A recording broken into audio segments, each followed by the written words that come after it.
Magandang araw po, welcome po sa aking channel, Love9 TV. Patalasasan po, meron po ba kayong mga properties na napapabayaan or non-performing assets? Plan nyo ibenta, pero wala kayong oras sa pagbenta nito. Kung ito'y pagkakatiwala nyo po sa amin, tawag lang po kayo sa aking numero, usap po tayo, gawin ko po ng video for free. Yes, libre po, wala po kayong babayaran. Tutulungan pa namin kayong mabenta ang inyong property. Kami na po bala sa marketing, sa boosting or paid ads. Even sa tripping, hindi na po kayo mapapagod sa pag-entertain ng mga buyers. Kami na po bala sa lahat. Tawag lang po kayo.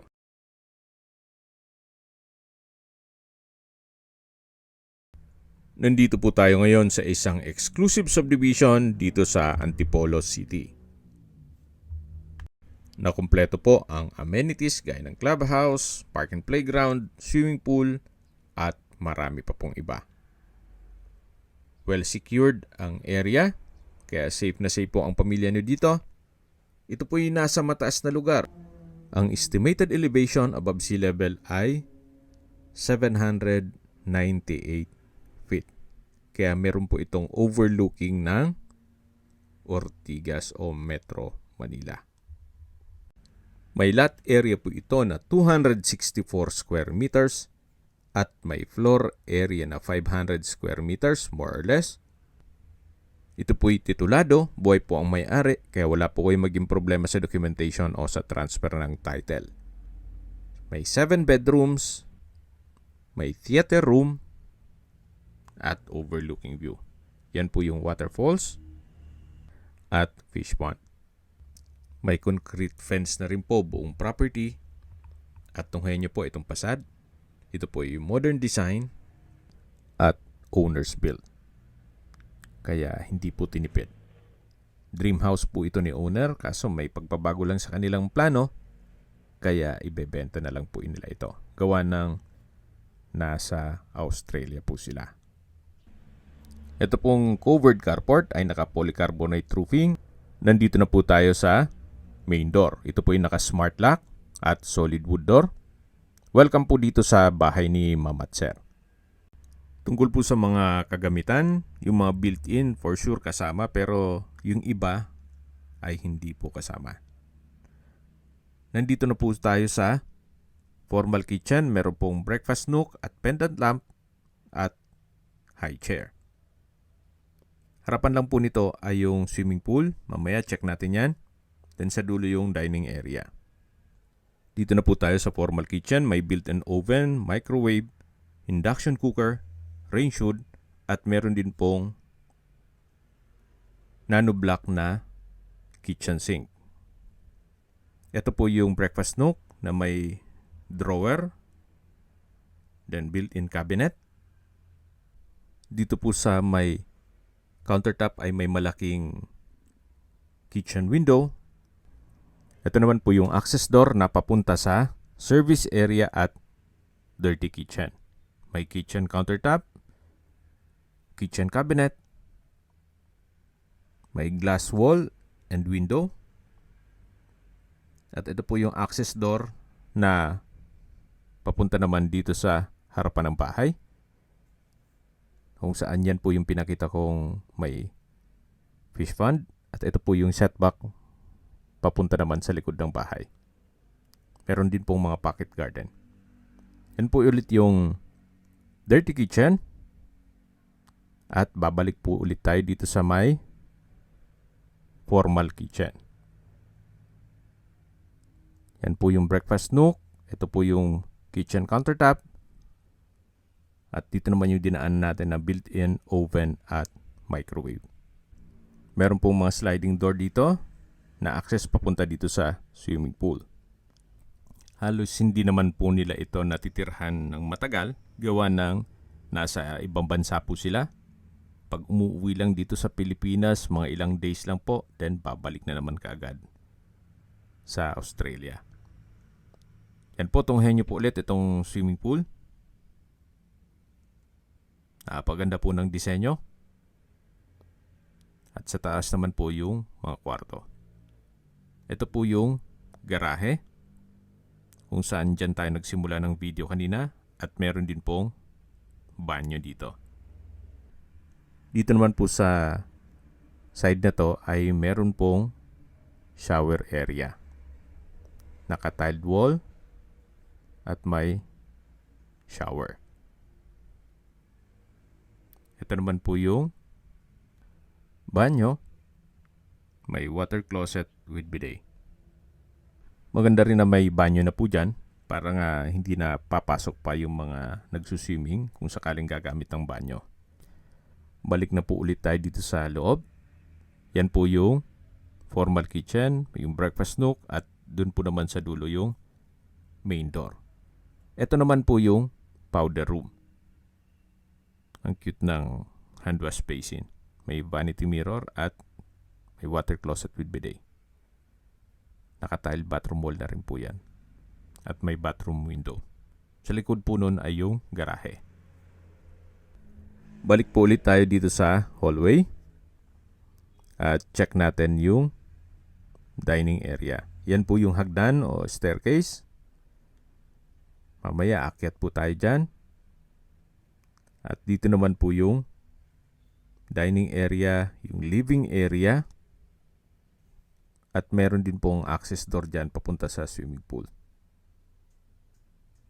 Then dito naman sa right side ay yung access papunta sa balkonahe. Kung saan napakaganda po ng view dyan. Tungkol po sa mga furnishings, kung maibigan nyo, pwede naman tayong makipag-negotiate kay owner. At meron din pong aluminum screen door dito sa balkonahe. Naka-glass railing. Then stainless po itong handrail. Yan po, tunghayan nyo po itong napakagandang view o overlooking view. Mas maganda daw po pag gabi. Kitang-kita po yung Ortigas Center o yung ibang parte ng Manila. Balik po ulit tayo dito sa loob. At check natin yung ibang parte nitong bahay. Yan po ulit yung living area. At sa dulo naman yung swimming pool. So ito pong sound setup ni Sir. Malamang hindi po kasama yan. Yung ibang furnishings lang. Pwede ninyong i-negotiate. Then ito naman po yung dining set na may glass top. Then meron din pong modern chandelier at may split type aircon. Premium tiles din po ang ginamit dito sa flooring. Ito naman po yung hagdan at sa likod niyan ay may glass walls na nag-serve as natural sunlight. Yan po ulit yung swimming pool at sa dulo yung main door. Ito pong hagdan ay naka-solid wood staircase at handrail. Then naka-glass railing na rin po ito. Yan po yung tinutukoy ko na staircase wall o glass wall na nag-serve as natural sunlight at nakakapaaliwalas na rin po. Samahan niyo po ako, akyat po tayo. At nandito na po tayo sa second floor. Ito po yung family area. Then sa dulo naman ay may balkonahe. Meron pong customized glass window with blinds. Check po natin itong balkonahe. Naka aluminum screen door. Labas po tayo. Yan po, tunghayan nyo po ulit itong napagandang tanawin kung saan napakatahimik po ng lugar, sariwa ang hangin, at malamig po ang klima. Yan po yung Ortigas Center. At may ibang parte na rin ng Makati. Napakaaliwalas po.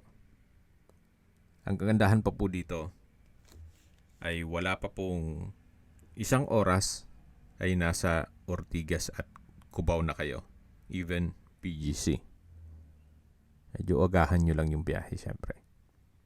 Balik na ulit tayo dito sa loob. Yan po yung staircase. Then may staircase window. Ito po yung hallway.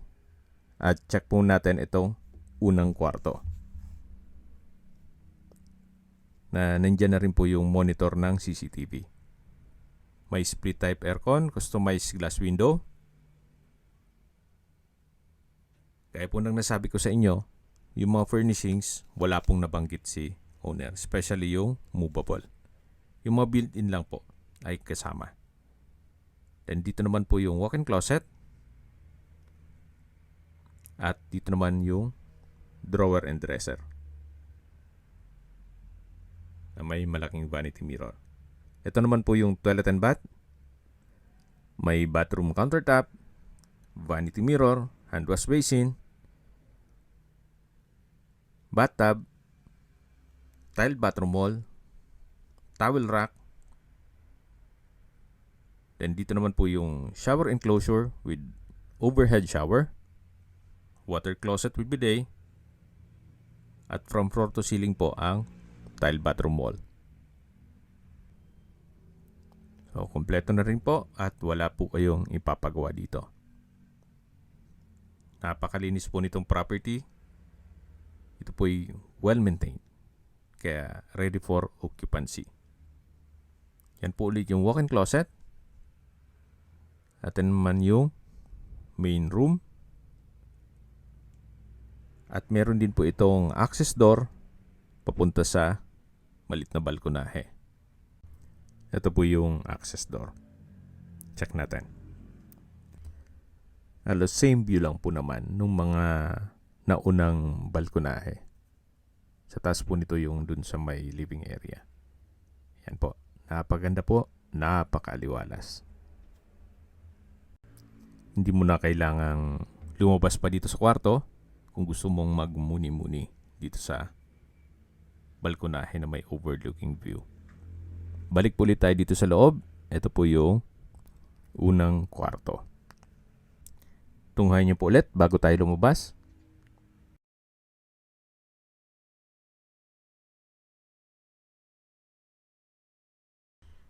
Okay, check na natin yung ibang kwarto. Ito po ulit yung hallway. Yan yung staircase.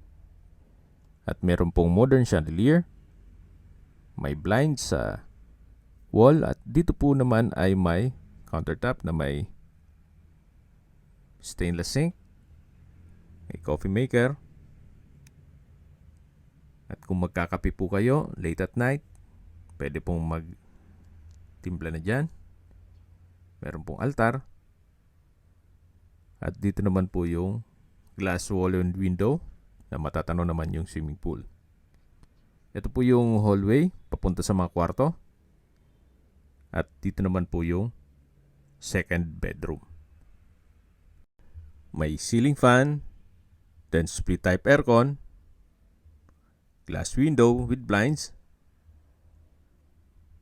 At sa spasyo, sakto lang. Hindi naman siya ganun kaliit at hindi naman ganun kalaki. Yan po yung second bedroom. Then lipat po tayo dito sa third bedroom. Naka-solid wood door. Halos same size lang nung second bedroom. Same design. Meron pong wardrobe, ceiling fan, then split type aircon, at sliding glass window with blinds. Then next is fourth bedroom. Same design. Meron pong ceiling fan, split type aircon, sliding glass window with blinds. At kung malaking pamilya po kayo, pwede na po ito. At maraming kwarto. Ito po yung pang-apat o fourth bedroom. At may wardrobe na rin po. Dito naman po sa harapan ay may common toilet and bath. Kung saan meron pong bathroom countertop, vanity mirror, tiled bathroom wall, exhaust fan, water closet with bidet. Then meron pong wall-mounted towel holder, bathroom window, shower enclosure, hot shower set, at overhead shower. Ito po yung common toilet and bath. At yan naman po yung mga kwarto. At sa dulo naman yung master bedroom. Ito naman po yung access door na papunta sa balkonahe. Ito naman po yung nasa harapan ng bahay. At sa baba po nito yung garahe. At yan po ang inyong mga magiging kapitbahay. Balik po ulit tayo dito sa loob. Yan po yung hallway. Ito yung mga kwarto. Ito po yung glass wall. At mula dyan matatanaw ang swimming pool. At dito naman po yung staircase. Sa dulo naman yung family area na may access door papunta sa maliit na balkonahe. Habang pababa po tayo dito sa hagdan, ay pag-usapan na natin ang distance, location at travel time. Yan po pala yung modern chandelier. Mula po sa United Antipolo Specialist Hospital, ang distance is 6.6 kilometers at ang travel time is 10 minutes. Yan po yung lagi kong binabanggit sa inyo na dapat nyo i-consider sa paghanap ng property, yung meron pong malapit na hospital. Hindi ko naman po sinasabing sakitin kayo. Yan naman po for emergency purpose lang naman. At mula naman po sa Masinag Public Market at SM Supermarket at Metro Antipolo Hospital, ang distance is 8.9 kilometers at ang travel time is 30 minutes. Mula naman po sa Cubao, ang distance is 20.6 kilometers at ang travel time is 53 minutes. Mula naman po sa Ortigas Center, ang distance is 20.6 kilometers at ang travel time is 53 minutes. Mula naman po sa BGC, ang distance is 24 kilometers at ang travel time is 1 hour and 4 minutes. Kung magagaling naman po sa airport o Pasay, ang distance is 31.1 kilometers at ang travel time is 1 hour and 15 minutes.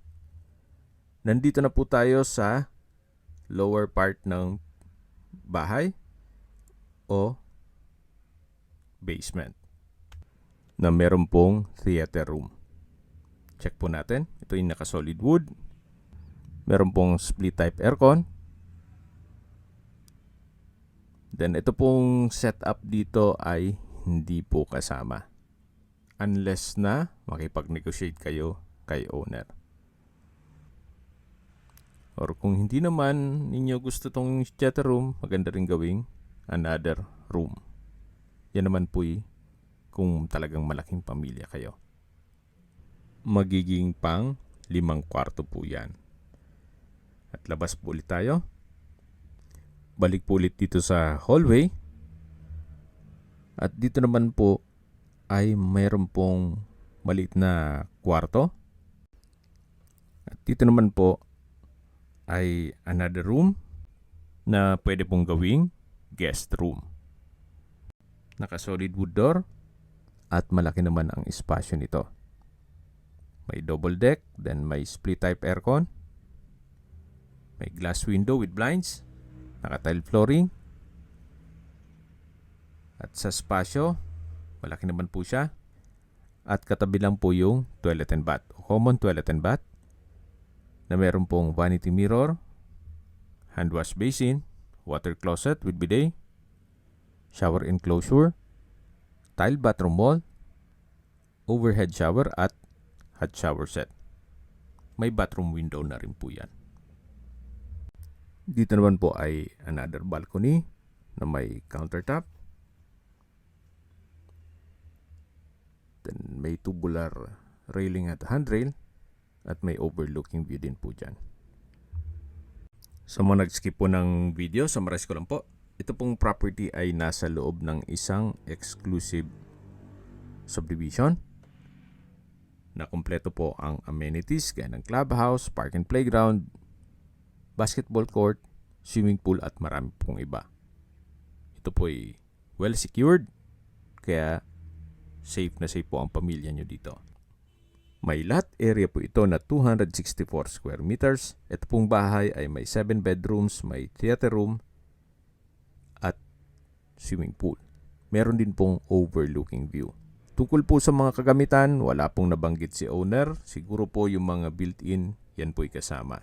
At kung sakali man po na maibigan nyo ilang sa mga kagamitan, pwede naman pong makipag-negotiate tayo kay owner. Reason for selling, may pagbabago lang sa kanilang plano, kaya ibebenta na lang po nila ito. Halos hindi naman po ito natirhan, gawa ng madalas nasa ibang bansa po sila. Umuwi lang sila dito ng ilang days, then balik na kaagad. Kumbaga almost new po ito o pre-owned.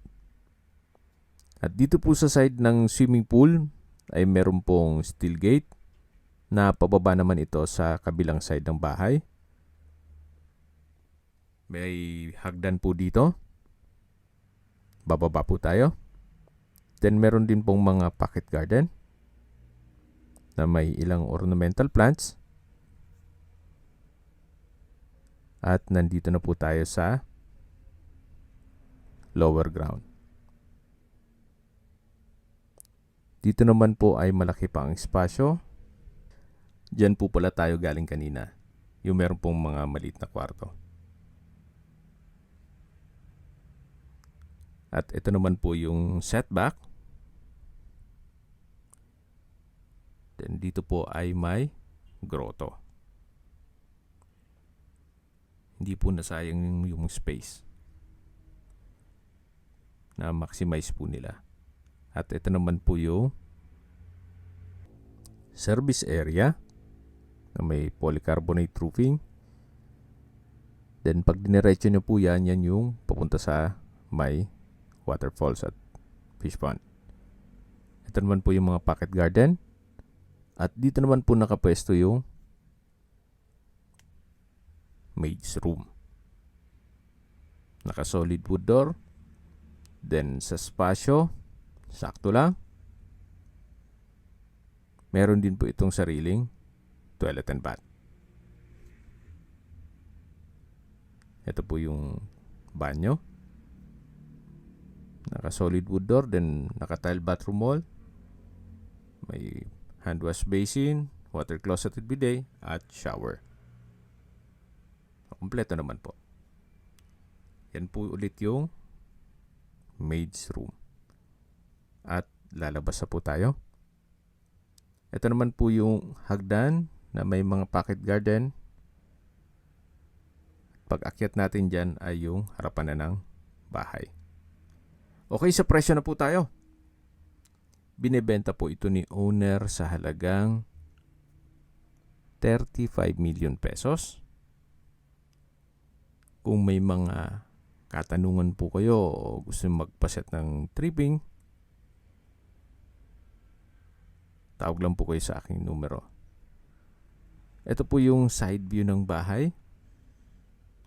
At dito naman po yung back view.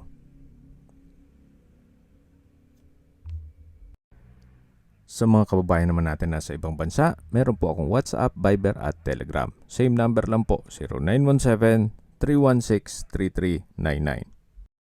Sa mga nagtatanong naman po ng aming Facebook, meron po aming Facebook page na Nov9TV at Facebook Real Video. Meron din pong TikTok at Instagram.